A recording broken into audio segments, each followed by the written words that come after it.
അവന് വൈകുന്നേരം ആയാലും എന്നെ അന്വേഷണം ഒന്നുമില്ല. അവരായിട്ട് നല്ലോണം അറ്റാച്ച് ആണ്.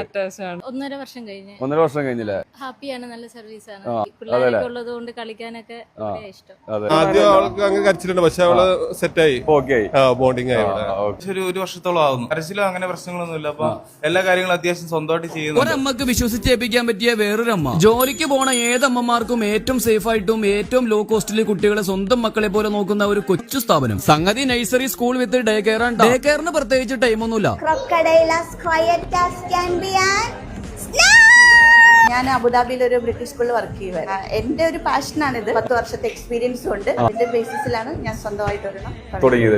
2500 ഫീസ്. വർക്കിംഗ് ലേഡീസിനെ ഉദ്ദേശിച്ചിട്ടാണ് ഞാൻ അങ്ങനെ ഒരു ഫീസ് കുറച്ചത് തന്നെ. ഒരു മദറിനെ സംബന്ധിച്ച് കിട്ടുന്ന സാലറി അത് ഡേ കെയറിലോ അല്ലെങ്കിൽ ഒരു സ്കൂളിലോ പ്ലേ സ്കൂളിലോ കൊടുത്ത് മാക്സിമം അവിടെ കൊടുത്തിട്ട് പോകാന്ന് പറഞ്ഞു കഴിഞ്ഞാൽ ബുദ്ധിമുട്ടായിരിക്കും. അവർക്ക് അവരുടേതായ ചെലവുണ്ട്. ഒരു നഴ്സറി നടത്താനുള്ള എല്ലാവിധ സർട്ടിഫിക്കറ്റുകളോടും കൂടിയിരിക്കുന്ന സൗത്ത് കളമശ്ശേരിയിലുള്ള നമ്മുടെ സഹോദരിയുടെ ഫെയറീസ് ലാൻഡിൽ നമ്മുടെ കുട്ടികളെ വിശ്വസിച്ച് ഏൽപ്പിക്കാത്ത കോൺടാക്ട് നമ്പറൊക്കെ നമ്മൾ താഴെ കൊടുത്തേക്കാം.